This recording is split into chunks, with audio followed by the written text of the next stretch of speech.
What up, my peeps? Hope you're having a great day in social distancing land. Got a little story for you, and some of you probably heard this story, but I think it's important that maybe some of us hear it again. And this is a story about Tom. So Tom was a religious man, and Tom prayed daily. Tom lived by the word of God his whole life, and Tom was going to heaven, sure shot, and he knew it. So one day in Tom's hometown, there was a massive flood, and there was no emergency services, so Tom and his family found their way onto the roof. And they're sitting on the roof and the water's rising, and so Tom and his family pray. And they pray and they pray and they pray for God to save him, and he's a religious man, mind you. And his faith has never been shook. So along comes a rowboat and throws out a line and says, "Tom, man, you're gonna drown, man. Come on, man, we got you, let's go." And Tom says, "No, me and my family are good. We're praying to God and he's gonna save us."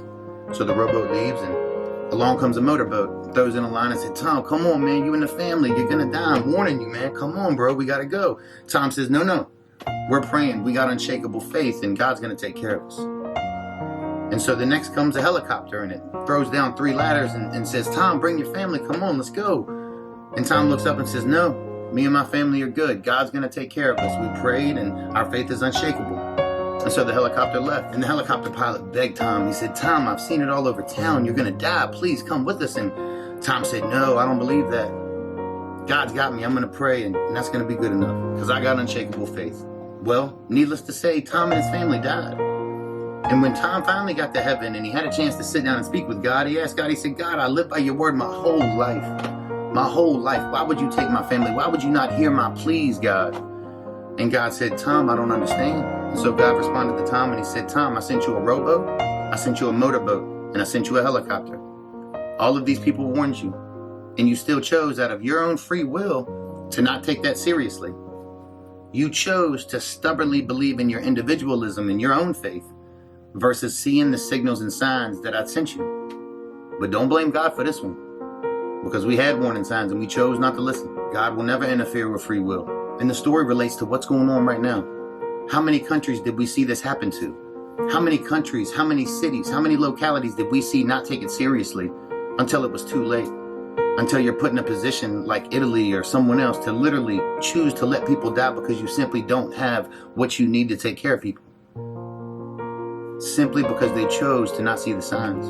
And we definitely got the signs. We got the signs when we saw Italy fall. We got the signs when we saw Wuhan fall. So when we use free will decisions to negate the signals that God sends us, we really can't blame anybody but ourselves. Then you think about the signs we've been sent on other issues. The blind eye to the suffering of women and children, the violence out here, and every excuse in the world made why it's not your problem and why we shouldn't take a stand to change it.